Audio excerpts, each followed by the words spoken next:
உரைக்குள்ள போகிறதுக்கு முன்னாடி 2 கேள்வி. இது கார்த்திகை மாதம். ஏன் இந்த மாதம் 30 நாளும் நம்ம வீட்டு வாசலில் விளக்கு ஏற்றி வைக்கிறோம்? இது கேள்வி 1. 2வது கேள்வி, ஏன் எல்லா ஊர் பழைய பஸ் ஸ்டாண்டுலேயும் எப்போ பார்த்தாலும் 4 மாடு படுத்துருக்குது? நம்ம எவ்வளோ விரட்டி விட்டாலும் திரும்ப திரும்ப பழைய பஸ் ஸ்டாண்ட்லேயே 4 மாடு படுக்கும். இது 2வது கேள்வி. இந்த 2 கேள்விக்கும் நான் பேச இருக்கிற பண்பாட்டு அறிவுங்கிற உரைக்கும் தொடர்பு இருக்குது. பண்பாடுனா என்ன சார்? மேலோட்டமாக சொல்லுவோம் நாகரிகம் அப்படிம்போம். நாகரிகம்னா என்ன சார்? நாகரிகம்னா நல்லா நீட்டாக ட்ரெஸ் பண்ணி நல்லா இருக்கிறது அப்படின்னு சொல்லுவோம். நாகரிகமும் பண்பாடும் வேறு வேற அப்படின்னா வேறு வேறையானவை, 2க்கும் தொடர்பு இருக்கிறது. சுருக்கமாக சொன்னால், இப்போ உங்கள்கிட்ட 20,000 மதிப்புள்ள செல் இருக்குது, என்கிட்ட 30,000 மதிப்புள்ள செல் இருக்குது. அந்த 20,000 மதிப்புள்ள செல்லை விட என்னிடம் இருக்கிற செல் அதிநவீன தொழில்நுட்ப வசதி கொண்டது. அப்போ உங்களை விட நான் நாகரிகமானவன். ஆனால் இந்த அதிநவீன தொழில் வசதி கொண்ட இந்த செல்லை வச்சு நான் எதுக்கு செய்கிறேங்கிறது என்னோட பண்பாடு. இதை கல்விக்கு பயன்படுத்துகிறேன்னா தவறாக பயன்படுத்தினா என்பது பண்பாடு.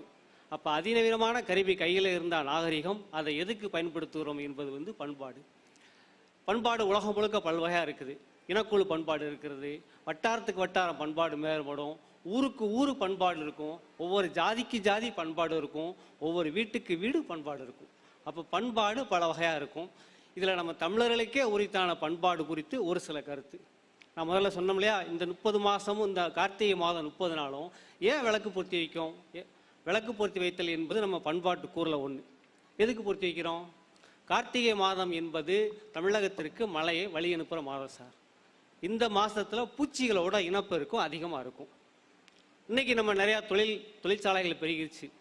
ஆனால் முந்தி பழைய காலத்தில் எல்லாருமே விவசாய குடும்பம், எல்லாருமே விவசாய கூலிகள், முழுக்க முழுக்க வேளாண்மை தான் தொழில். பூச்சிகளோட எண்ணிக்கை அதிகரித்தா பயிர்கள் பாதிக்கப்படும். அப்போ பூச்சிகள் பெருகிறப்பையே அதை கட்டுப்படுத்தணும். இன்றைக்கி மாதிரி ரசாயன கொல்லி கெமிக்கல் உரங்கள் அப்போ கிடையாது. அப்போ நம்ம ஆள் என்ன பண்ணியிருக்கான், ஒரு இயற்கையை வச்சு இன்னொரு இயற்கையை கட்டுப்படுத்துகிறான். கார்த்திகை மாதம் 30 நாளும் நீங்கள் விளக்கு பொருத்தி வச்சிங்கன்னா புதுசாக பிறக்கிற விட்டில் பூச்சியெல்லாம் அதில் விழுந்து மடிஞ்சு போயிடும். அப்போ பூச்சிகளோட எண்ணிக்கை தானாக குறையும், வேளாண்மை பாதிக்கப்படும். அதற்காகத்தான் கார்த்திகை மாதம் 30 நாளும் நம்மால் விளக்கு பொருத்தி வச்சிருக்கிறான். இது நம்ம பண்பாட்டு கூறு. அப்போ ஏன்னு தெரியாமலே நம்ம ஒரு பண்பாடை பின்பற்றிக்கிட்டு வரோம். இது ஒரு பண்பாட்டு கூறு. நீங்கள் கிராமத்தில் இருக்க பெரியவங்கள்ட்ட கேட்டால் சொல்லுவாங்க, இப்போ சில பெரியவங்களுக்கு தெரியும். இதே கார்த்திகை மாதத்தில் வீட்டு வாசலில் மட்டும் இல்லை சார், குப்பை கிடங்குக்கு நம்ம பூஜை பண்ணுவோம். இங்கே இருக்க பெரியாளுக்கு தெரியும், குப்பநாச்சியார் பூஜைன்னு சொல்லுவாங்க. எதுக்கு சார் குப்பை கிடங்குக்கு எதுக்கு தீபாரணை காட்டணும்? தீபாரணை என்பது சாமிக்கு மட்டும் தானே காட்டணும், ஏன் குப்பைக்கு காட்டணும்? அது நம்ம பண்பாட்டு கூறில் ஒன்று. இன்றைக்கி நம்ம வீட்டில் வர குப்பைகளெல்லாம் கேரி பேக்கில் போட்டு கெட்டி தூய்மை பணியாளர்கிட்ட கொடுத்து விட்டுறோம். உங்கள் சின்ன வயசுக்கு போய் பாருங்கள், எல்லா தெருவுலேயும் ஏதாவது பெரிய கிடங்கு இருக்கும். அதுக்கு பேர் உரக்கிடங்குன்னு பேர். அந்த கிடங்குல தான் அந்தந்த தெருவில் சேர்ந்த வீடுகளில் சேர்ந்த குப்பையை போடுவோம். அன்னைக்கு மக்காத குப்பை கிடையாது, நெகிழி கிடையாது, எல்லாமே மக்குற குப்பை தான். காய்கறி, சாம்பல், வைக்கல், மாட்டுச்சாணம், இப்படி எல்லா குப்பையும் அந்த குப்பை குழிகளை நம்ம போடுவோம் சார். அது மெல்ல போட்டு பெரும்பாலும் அது யார் மாடு வச்சுருக்கிறாங்களோ அவங்க வீட்டுக்கு முன்னாடியோ பின்னாடியோ இருக்கும். கொஞ்சம் கொஞ்சமாக குப்பை சேர்ந்து அது சின்ன குன்று மாதிரி வளர்ந்துடும். அந்த குன்றுக்கு பேர் மூத்த தேவி. அந்த குன்றுக்கு பேர் மூத்த தேவி.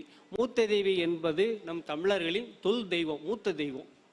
இப்போ விவசாய காலத்தில் அங்கே விவசாய வயக்காட்டில் பயிர்களை நட்ட பிறகு அதுக்கு உரம் வேணும் இல்லையா, அந்த உரத்துக்கு இந்த குப்பையை அள்ளிட்டு போவாங்க. யாரை? இந்த மூத்த தேவியை கூப்பிட்டு போவாங்க. இந்த மூத்த தேவி வயக்காட்டுக்கு போனால் தான் வயக்காட்டில் இருந்து தானியங்கிற சின்ன தேவி வீட்டுக்கு வருவாங்க. இப்போ நான் பழமொழி சொல்கிறேன், மூதேவி போன அழகு, சீதேவி வந்த அழகு. அதுதான் சார்.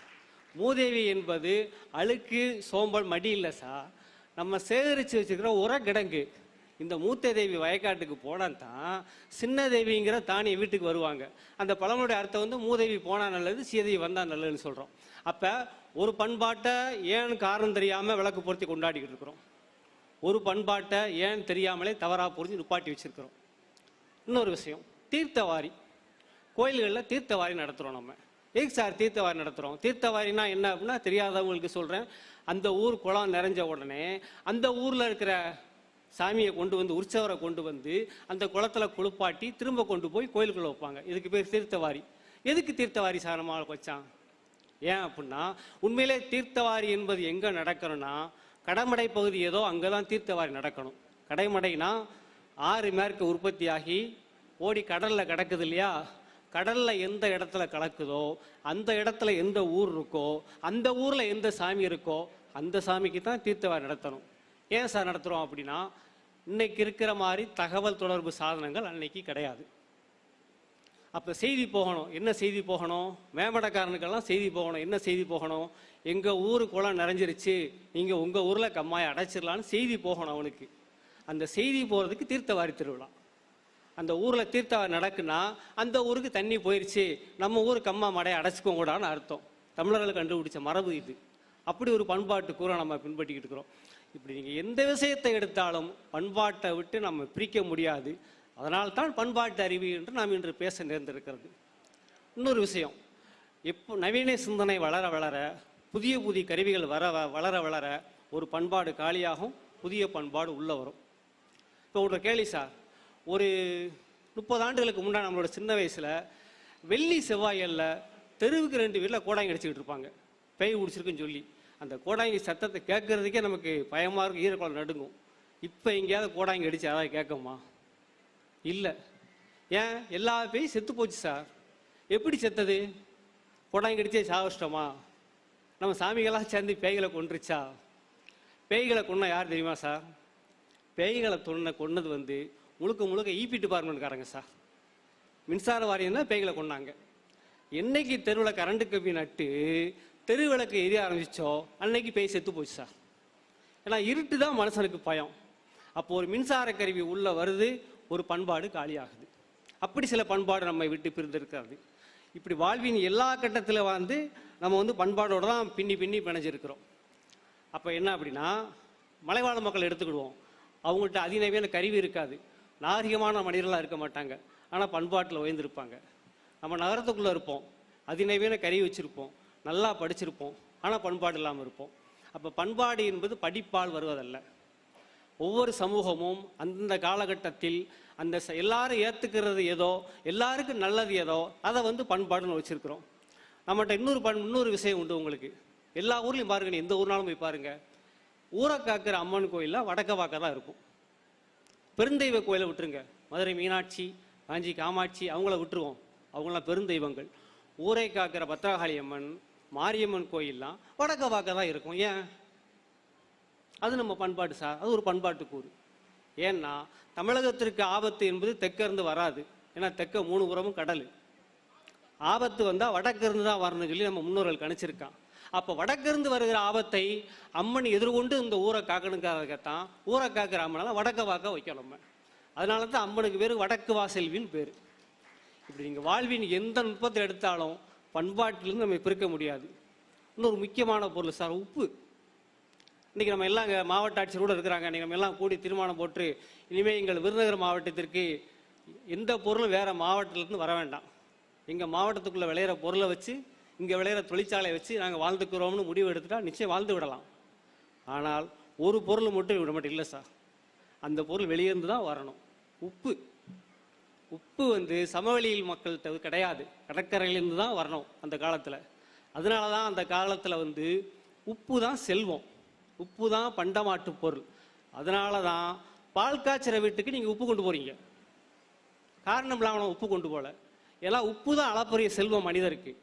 அதனால உங்கள் வீட்டில் வந்து செல்வம் குவியட்டும் என்பதற்காகத்தான் பால் காய்ச்சிற வீட்டுக்கு உப்பு கொண்டு போகிறோம். நம்ம துக்க வீட்டில் 3ஆவது நாள் உப்பு இல்லாமல் சமைக்கிறோம். எதுக்கு சார்? அங்கே வந்து உப்பு வந்து செல்வம், அதனால கொண்டு போகிறோம். துஷ்டி வீட்டில் எதுக்கு சார் 3ஆவது நாள் உப்பு இல்லாமல் சமைக்கணும்?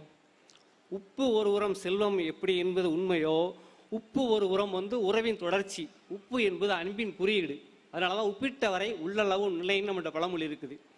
நீங்கள் வந்து ஒருத்தர் நமக்கு உப்பு இல்லாமல் சாப்பாடு போடுறாங்கன்னா இனிமேல் உனக்கு எனக்கு உறவு இல்லைன்னு அர்த்தம் சார் தமிழர் பண்பாட்டில். அப்போ நம்ம செத்து போனவங்களுக்கு என்ன சொல்கிறோம்னா, ஐயா இறந்து போனவரே, இன்றோடு உங்களுக்கும் எங்களுக்கும் உறவு முடிந்தது, இனி நீங்கள் இங்கு வரக்கூடாது, உங்கள் உலகம் மேல் உலகம், நீங்கள் போய் அங்கே போகணும், இனிமே நீங்கள் வரக்கூடாது. அந்த உறவு அறுபடுவதன் அடையாளமாகத்தான் உப்பு இல்லாமல் படையல் படைக்கிறோம் நம்ம அவங்களுக்கு. அப்போ நம்ம பின்பற்றுகிற எல்லா விஷயங்களிலும் ஒரு பண்பாட்டு கூறி பின்னாடி இருந்துக்கிட்டே இருக்கு சார் உங்களுக்கு. நீங்கள் சின்ன பிள்ளை விளையாட்டு எடுத்துக்கோங்க, பண்பாட்டு கூறு இல்லையா? நம்ம இப்போ குழந்தைங்க விளையாடலை, நம்ம வந்து ஓடி பிடிச்சி விளையாடுவோம். ஓடி பிடிச்சி விளையாடுறப்ப ஒருத்தன் ஓடிக்கிட்டே இருப்பான், பின்னாடி ஒருத்தன் துரத்திக்கிட்டே வருவான். முன்னாடி ஓடுறவனால ஓட முடியலன்னு வச்சுக்கோங்க, படக்க நின்றுட்டு நான் துவாச்சிப்பா அப்படிம்போம், நான் துவாச்சி கேட்டுக்கிறேன் அப்படிம்போம். துவாச்சின்னா நீ தொட வராத, நான் கொஞ்சம் நேரம் உட்காந்துக்கிறேன்னு அர்த்தம். அவனும் இவனை விட்டுட்டு மற்றவனை தொட ஓடுவான். அதுக்கு பேர் துவாச்சி கேட்குறதுன்னு அர்த்தம். உங்களுக்கு இந்த துவாச்சி எங்கேருந்து வந்தது? இஸ்லாமியர் பண்பாட்டில் துவா செய்தல் என்றால் உனக்காக நான் இறைவனை வேண்டிக் கொள்கிறேன் என்று அர்த்தம். அதை கொண்டு வந்து நம்மால் விளையாட்டில் வச்சுருக்கான் சார். என்னை விரட்டி கொண்டு வருபவனே, நான் சோர்வடைஞ்சிட்டேன், டயர்டாயிட்டேன், என்னால் இதுக்கு மேலே ஓட முடியாது, கொஞ்ச நேரம் எனக்கு ஓய்வு கொடு, உனக்காக நான் இறைவனிடம் துவா செய்து கொள்கிறேன் என்பதுதான் துவாச்சி கேட்கறது. பூப்பறிக்க வருகிறோம் விளையாட்டு சார். அந்த பக்கம் 4 பசங்க இருப்பாங்க, இந்த பக்கம் 4 பெண் குழந்தைங்க இருப்பாங்க. பூப்பறிக்க வருகிறோம் பூப்பறிக்க வருகிறோம் சொல்லி அவங்க ஒரு பாட்டு பாடிட்டு வருவாங்க. இங்கிட்ட இருந்து அடுத்த டீம் வந்து யாரை விட்டு பறிப்பீர்கள் யாரை விட்டு பறிப்பீர்கள் கேட்பாங்க. அவங்க ஒரு பேரை சொல்லி குமாரை விட்டு பறிக்கிறோம் குமாரை விட்டு பறிக்கிறோம்பாங்க. இப்படியே ஒரு 10 கேள்வி. நம்ம விளையாட்டில் பாட்டு வச்சுருக்காங்க சார். அது ஒரு பண்பாட்டுக்கு ஒரு என்ன விஷயம்னா, அடுத்தவருக்கு சொந்தமான பொருளை அவர்கள் அனுமதி இல்லாமல் எடுத்துக்கொள்ளக்கூடாதுன்னு சொல்லி சின்ன பிள்ளை மனசில் பதிய வைக்கிறதுக்கு பாட்டு சார். உங்களுக்கு கல்லா மண்ணான்னு ஒரு விளையாட்டு சார். உங்களுக்கு நான் சொல்கிறதெல்லாம் பெரியவங்களுக்கு நினைவு இருக்கும். கல்லா மண்ணான்னு விளையாட்டு. உங்களுக்கு கல் கேட்டவன் கல்லில் நிற்பான், மண்ணு கேட்டவன் மண்ணில் நிற்பான். இந்த கல் கேட்டவன் கீழே நின்றுட்டு யாராவது கல்லில் ஏறுதாங்களான்னு பார்த்துக்கிட்டு இருப்பான். அப்போ மாறி நின்று சொல்லுவான், கல் கேட்டவன் மண்ணில் வந்து நின்றுட்டு சொல்லுவான், ஓ மண்ணுக்கு வந்தாச்சு உலக்கரிசியை தின்னாச்சின்னு சொல்லி மண்ணுக்காரனை பார்த்து பாட்டு படிப்பான் கல் கேட்டவன். அப்போ அவன் ஓடியாந்து தொட வர்றப்ப அந்த பக்கம் இன்னொருத்தன் மண்ணில் நின்றுட்டு அவனும் அந்த பாட்டை படிப்பான், ஓ மண்ணுக்கு வந்தாச்சு உலக்கரிசியை தின்னாச்சின்னு சொல்லி. இவன் திகப்பான், அங்கிட்டு போய் அவனை தொடுததா இங்கிட்டு போய் இவனை தொடுதான்னு சொல்லி. இது விளையாட்டு. அந்த பாட்டு பார்த்தீங்களா, ஓமண்ணுக்கு வந்தாச்சு உலக்கரிசியை தின்னாச்சு. நீங்கள் 5-6 அரிசியை வாயில் ஓட்டு திங்கன்னா 10 நிமிஷம் ஆகும். அது ஊறி நமத்து போய் திங்க 10 நிமிஷம் ஆகும். அப்போ உலக்கரிசி திங்க எவ்வளோ நேரம் ஆகும்? அவ்வளவு நேரமாக உன் மண்ணில் நின்று கொண்டிருக்கிறேன்னு அர்த்தம். அதுக்கு பின்னாடி என்னன்னா, உனக்கு சொந்தமான தாய்மண்ணை ஒரு நிமிடம் கூட அடுத்த வரை அபகரிக்க விடாதே. அதுதான் சார் அந்த பாட்டுக்கு பொருள். எல்லா விளையாட்டும் முடிஞ்ச பிறகு பாட்டு பாடுவோம். யாருக்காவது ஞாபகம் இருக்கா? அவங்கவுங்க வீட்டுக்கு அவரைக்காய் சோத்துக்கு, இருக்க வீட்டுக்கு முருங்கைக்காய் சோத்துக்கு, பக்கத்து வீட்டுக்கு பாகக்காய் சோத்துக்கு, கடைசியாக புள்ளப்பத்த வீட்டுக்கு புளியங்காய் சோத்துக்குன்னு அந்த பாட்டு முடியும். நம்மளோட எல்லா விளையாட்டுமே பாட்டுகளோட தான் சார் இருந்திருக்கு. பாட்டு இல்லாமல் விளையாட்டு இருந்ததில்லை. ஏன் அப்படி ஒரு பாட்டை வச்சுருக்கான் அப்படின்னா, விளையாண்டு களைத்த உடம்புக்கு காய்கறிகள் நல்லது. குழந்தைங்க மனசில் பதிய வைக்கிறோம் நம்ம, அவரைக்காய் தின்னு பாகக்காய் தின்னு முருங்கைக்காய் தின்னு சொல்லி. கடைசி வரை பாருங்க, புள்ளப்பத்த வீட்டுக்கு புளியங்காய் சோத்துக்கு. ஏன்னா புள்ளப்பத்த வீட்டில் புள்ளத்தாச்சிக்கு வந்து வாய் வந்து உப்பா நமனப்பாவே இருக்கும், உரப்பா உப்பா திங்கணும் போல் ஆசையாக இருக்கும். அதனால் புள்ளத்தாச்சி பெற்ற வீட்டில் மட்டும் புள்ளப்பத்த வீட்டில் மட்டும் ஒரு 10 நாளைக்கு புளிச்சோறாக பொங்குவாங்க நம்ம ஆளுங்க. அதனால தான் புள்ளப்பத்த வீட்டுக்கு புளியங்காய் சோத்துக்கு. உங்கள் வீட்டில் மட்டும் புளியங்காய் சோறு தாண்டா, அதை போய் நீங்கள் சாப்பிட்டு வாங்கடா அப்படி சொல்லி சொல்லுவாங்க. இப்படி தான் சார் நம்ம பண்பாட்டு கூறுகள் நம்மோட பின்னி பின்னி பின்னி பிணைஞ்சிருக்குது. இப்போ நான் முதல்ல கேட்ட கேள்விக்கு வரேன்.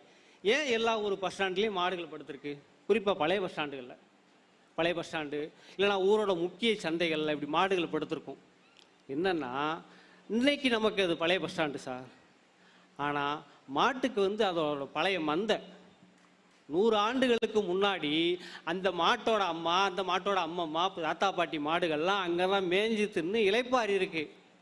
நம்ம இன்னைக்கு அதில் போய் பஸ் ஸ்டாண்டை கட்டிக்கிட்டு பஸ் ஸ்டாண்டுக்குள்ளே மாடு வருதுன்னா மாட்டுக்கு சொந்தமான இடத்துக்கு மாடு வரத்தானே சார் செய்யும். 100 ஆண்டுகள் கழித்தாலும் நீங்கள் இதே விஷயம் தான் சார் யானைக்கு. நீங்கள் 1000 ஆண்டுகளுக்கு முன்னாடி யானை இந்த பக்கம் நடந்து போகுதுன்னா 1000 ஆண்டுகள் கழித்து யானையோட குட்டியோட குட்டி இதே பாதையில் தான் வரும். நீங்கள் அந்த பாதையில் வீட்டை கட்டிக்கிட்டு நம்ம என்ன போடுறோம், ஊருக்குள் யானை புகுந்தது. நான் குழந்தைகிட்ட கேட்பேன், நீங்கள் செய்தியை மாற்றி பாருங்கள், காட்டில் இருக்க விலங்குகள்லாம் பேப்பர் நடத்தினா இந்த செய்தி அதில் எப்படி வரும் அப்படின்னா குழந்தைகள் சொல்லுவாங்க. என்ன சொல்லுவாங்கன்னா, யானைகளின் வழியில் மனித குரங்குகள் அட்டகாசம்.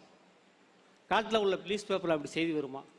அப்போ மாடு ஏன் திரும்ப திரும்ப வந்து பழைய பஸ் ஸ்டாண்டில் படுக்குன்னா, மாட்டோட உள் மனசில் இது நம்ம இடம், நம்ம தாத்தா மாடுங்கன்னு படுத்திருந்தது, நம்ம அம்மா மாடு இங்கே தான் மேய்ஞ்சது, இந்த குளத்துல தான் தண்ணி குடித்தது, இன்னைக்கு இவங்க எதை பஸ் ஸ்டாண்டில் ஆக்கிட்டாங்கன்னு சொல்லி மரபு வழியாக அந்த உணர்வு கடத்தப்பட்டு கொண்டே வருகிறது. ஐந்தறிவுள்ள மாட்டுக்கே கடத்தப்படுதுன்னா, நம்ம மனசுக்குள்ள நம்ம செய்கிற ஒவ்வொரு செயலுக்கும் பின்னாடி நம்ம முன்னோரின் பண்பாட்டு உணர்வு வந்து நகண்டு நகண்டு நகண்டு நகண்டு வந்திருக்கு சார். அதனால் நீங்கள் எதை செய்தாலும் உங்களை வந்து பண்பாட்டிலிருந்து நம்மளை வந்து பிரிக்க முடியாது. சரி, அப்போ முன்னோர்கள் வச்ச எல்லாற்றையுமே பின்பற்றிடலாமா? அதான் நல்ல பண்பாடே, பின்பற்றிடலாமான்னா இந்த இடத்துல தான் பண்பாட்டு அறிவு அப்படிங்கிற ரெண்டாவது கேள்விக்கு வர்றேன். உங்களுக்கு எல்லா பண்பாடும் நல்ல பண்பாடு அல்ல. 20 ஆண்டுகளுக்கு முன்னாடி நம்ம முன்னோர்கள் முடிவு பண்ணி இது ஒரு பண்பாடுன்னு வச்சிருக்கிறான், இன்னைக்கு அதை கொண்டாடுவோம்னா கொண்டாடக்கூடாது. இன்றைய காலத்திற்கு அந்த பண்பாடு பொருந்தி வருகிறதா? 100 வருஷத்துக்கு முன்னாடி ஜாதி நல்லா இருந்திருக்கலாம், 100 வருஷத்துக்கு முன்னாடி ஏற்றத்தாழ்வு நல்லா இருந்திருக்கலாம், 100 வருஷத்துக்கு முன்னாடினா பெண்கள் படிக்காத நல்லா இருந்திருக்கலாம். அன்னைக்கு நம்ம முன்னோர்கள் அதை நினச்சி அதை கடைப்பிடிச்சிருக்கிறாங்க. ஆனால் இன்னைக்கு பொருந்தாது. அப்போ பொருந்தாத பண்பாட்டை தூக்கி எறிவது பண்பாட்டு அறிவு. இன்னைக்கு நம்ம மேடைகளை பண்ணி இன்னைக்கு ஒரு உலகம் முழுவதும் பொதுவான பண்பாடு எடுத்துக்கிட்டோம்னா, வயதில் மூத்தவர்களை மரியாதையுடன் பேச வேண்டும், கர்ப்பிணிகள் வந்தால் பேருந்தில் இடம் கொடுக்கணும், இப்படி இதெல்லாம் உலகத்துக்கே உரித்தான பொதுவான பண்பாடுகள். இன்னைக்கு ஒரு ஜாதி குறித்த பண்பாடுகள் இருக்கு, வட்டார பண்பாடு இருக்கு, உணவு பண்பாடு இருக்கு சார். உணவு பண்பாடு இருக்கு. நீங்க சில பகுதிகளில் கீரை கடையிறப்ப பெருங்காயம் போடுவாங்க, சில பகுதிகளில் பெருங்காயம் போட மாட்டாங்க. அது காரணம் சொல்லுவாங்க, நீங்க தாய்மார்கள்ட்ட சொல்லுவாங்க. அப்போ ஒவ்வொரு உணவு பண்பாடு இருக்குது. என்னுடைய ஒட்டுமொத்த உரையை நான் தொகுத்து நிறைவா என்ன சொல்ல வர்றேன் அப்படின்னா, எல்லா பண்பாடும் சமமானவை தான். ஒவ்வொரு பகுதியிலையும் ஒவ்வொரு ஊருக்கும் தனித்தனி பண்பாடு இருக்கிறப்ப தேசம் முழுவதும் ஒரே பண்பாடு என்பது சாத்தியம் அல்ல. ஒவ்வொரு பண்பாடும் அவரவருக்கு முக்கியமானது. பண்பாடு என்பது மாறிக்கொண்டே இருப்பது. உங்களுக்கு பண்பாடு நாளுக்கு நாள் மாறிக்கிட்டே. இன்னைக்கு நம்ம கொண்டாடுகிற பண்பாடு இன்னொரு 10 வருஷம் கழிச்சு அந்த பண்பாடை அடுத்த வர தலைமுறை தூக்கி எறிவாங்க. இது என்ன, எந்த பண்பாடை போய் கொண்டாடிக்கிட்டு இருக்கிறாங்க அப்படின்னு சொல்லி தூக்கி எறிவாங்க. அப்போ பண்பாடு என்பது அந்தந்த காலகட்டத்தில் அந்தந்த இனக்குழு அங்கு வாழ்கிற மனிதர்கள் எல்லோருக்கும் உகந்தது எதுன்னு தீர்மானிக்காங்களோ அது அந்த காலத்தின் பண்பாடு. அது மாறிக்கொண்டே இருக்கும். அதுதான் விஷயம், மாறிக்கொண்டே இருக்கும். மாறாத பண்பாடுகள் சில விஷயங்கள் உண்டு. மாறாத பண்பாடுன்னு சொல்லி 1-2 சொல்கிறேனே. உலகில் பசித்தவருக்கு உணவிடுவது மாறாத பண்பாடு. உலகில் ஏற்றத்தாழ்வு இல்லாமல் எல்லாரும் ஒன்றா இருக்கணும்னு நினைக்கிறது மாறாத பண்பாடு. இப்படி சில உலகம் முழுவதும் பொதுவான பண்பாடுகள் உண்டு. மற்றபடி எல்லாமே மாறிக்கொண்டே இருக்கும் பண்பாடுகள் தான் என்று சொல்லி நிறைவாக நான் ஏறும்போது நண்பர் சொன்னார், சார் உங்களோட உரைகளில் கதைகள் அற்புதமாக இருக்கும்னு சொல்லி சொன்னார். அதனால் பண்பாடு சார்ந்த ஒரு சின்ன கதை மட்டும் சொல்கிறேன். ஏன் இன்னைக்கு நம்ம இரவு விடிய விடிய லைட்டு போட்டு எரிக்கிறோம். ஆனால் நம்மளோட சின்ன வயசில் அப்பா அம்மா என்ன சொல்லுவாங்கன்னா 10 மணி ஆனால் லைட்டு அமர்த்தும்பாங்க, விளக்கு நாச்சியால் குளிர வையும்பாங்க, அரிக்கன் விளக்க. ஏன் 10 மணிக்கு ஏன் குளிர வைக்கணும் விளக்கு நாச்சியால்? ஏன்னா ஒரு கதை இருக்குது, நம்மகிட்ட பண்பாடு சார்ந்த கதை இருக்குது. 10 மணிக்கு பின்னாடி எல்லா வீட்டில் இருக்க விளக்குகளும் ஊருக்கு அம்மாய்க்குள்ளே போய் விளக்கு நாச்சியார் சபை கூடும் சார். விளக்கு நாச்சியார் சபை கூடி இருக்குது. அம்மாக்குள்ளே போய் எல்லா வீட்டு அரிக்கன் விளக்கும் சபை போடுவாங்களாம். என்னன்னைக்கு நடந்ததை பற்றி பேசுவாங்களாம். அப்படி ஒரு நாள் சபை கூடுறப்ப ஒரு வீட்டிலேருந்து ஒரு விளக்கு மட்டும் வரல. ஒரு வீட்டிலேருந்து குறிப்பிட்ட வீட்டிலேருந்து ஒரு விளக்கு வரல. மறுநாள் அது வந்திருக்கு. அப்போ எல்லா வீட்டு விளக்கும் சேர்ந்து அந்த விளக்கிட்ட கேட்டிருக்கு, நேற்று நீ ஏன் வரல அப்படின்னு காரணம் கேட்டிருக்கு. அப்போ அந்த வீட்டு விளக்கு சொல்லிச்சான், அந்த கதையை ஏன் கேட்க, நேற்று என் வீட்டு பாதவத்தியும் அந்த பாதவத்தி புருஷனும் சேர்ந்து இன்னை விடிய விடிய தூங்க விடாமல் கையோடு கொண்டு போய் பக்கத்து தோட்டில் அவனுக்கு தெரியாமல் இருக்க காய்கறிலாம் கலாண்டு மூட்டை கட்டிக்கிட்டு இருந்தாங்க, என்னையும் தூங்க விடலை அவங்களும் தூங்கலைன்னு அந்த விளக்கு சொல்லியிருக்கு. இதை கேட்டுக்கிட்டு இருந்த மற்ற விளக்குகள்லாம் போய் அவரவர் வீடுகளில் மறுநாள் சொல்லியிருக்கு, இந்த மாதிரி நேற்று அந்த வீட்டில் நடந்ததான்னு சொன்ன பிறகு அதற்கப்புறம் விஷயம் எல்லாருக்கும் பரவி அவங்களுக்கு தண்டனை கிடைச்சிருக்கு. அதனால தான் விளக்கு நாச்சியா முன்னாடி திருடக்கூடாது, விளக்கு நாச்சியா முன்னாடி பொய் சித்தியம் செய்யக்கூடாதுங்கிற மரபு நம்மகிட்ட இருந்திருக்குது. இப்படி கதைகளின் வழியாக நாம் பண்பாட்டை கடைபிடிக்கிறோம்.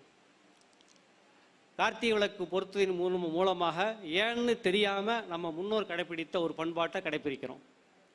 மூதேவி போனால் நல்லது, சீதேவி வந்தால் நல்லதுன்னு சொல்லி ஒரு பண்பாட்டை நாம் முன்னோர் கடைபிடித்த ஒரு பண்பாட்டை எதிர்மறையாக புரிந்து தனியாக நிறுத்தி வைத்திருக்கிறோம். ஒரு புதிய கருவி, நான் சொன்ன மாதிரி மின்சார உள்ள பேயை காலி பண்ணியிருக்கு. இப்படி புதிய கருவிகள் வர வர, புதிய சிந்தனைகள் வர வர பண்பாடு என்பது மாறிக்கொண்டே இருக்கும்.